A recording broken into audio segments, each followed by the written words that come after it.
Amidst the growing unrest in Bangladesh, where minority groups including Hindus face severe atrocities, netizens are now calling out the Bollywood industry, particularly those who previously condemned the violence in Gaza and supported the All Eyes on Rafah movement. Notably, Preeti Zinta is only one of the few Bollywood personalities to have publicly spoken or support the Save Bangladeshi Hindu movement. She expressed a concern on her social media profile stating, and I'm going to quote her here, "They're devastated and heartbroken to hear of the violence in Bangladesh against their minority population.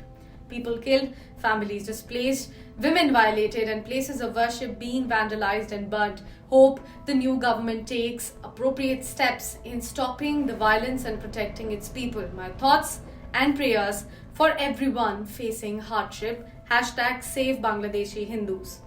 Now, let's talk about how the protest actually emerged in Bangladesh. Now, Bangladesh embattled Prime Minister Sheikh Hasina fled the country on 5th of August 2024 after weeks of protests that led to numerous deaths in the country.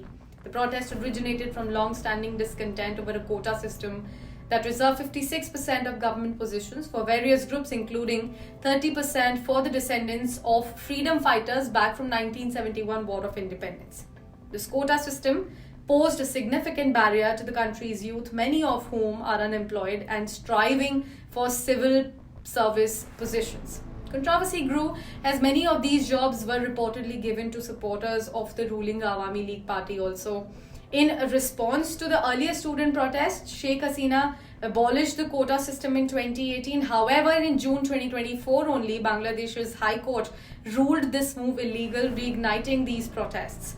By July, public universities saw walkout by faculty and students protesting new pension reforms that threatened salary deductions as well. But what began as peaceful protest escalated after an incendiary speech by Sheikh Hasina, where she referred to the students as Rajakar, a term used for pro-Pakistan collaborators during the War of Independence, further inflaming these ongoing tensions.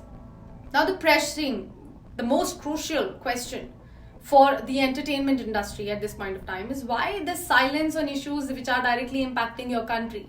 Where is the noise? Where is the condemnation on the atrocities happening against the minorities in Bangladesh? Let us know your thoughts also in the comment section given below.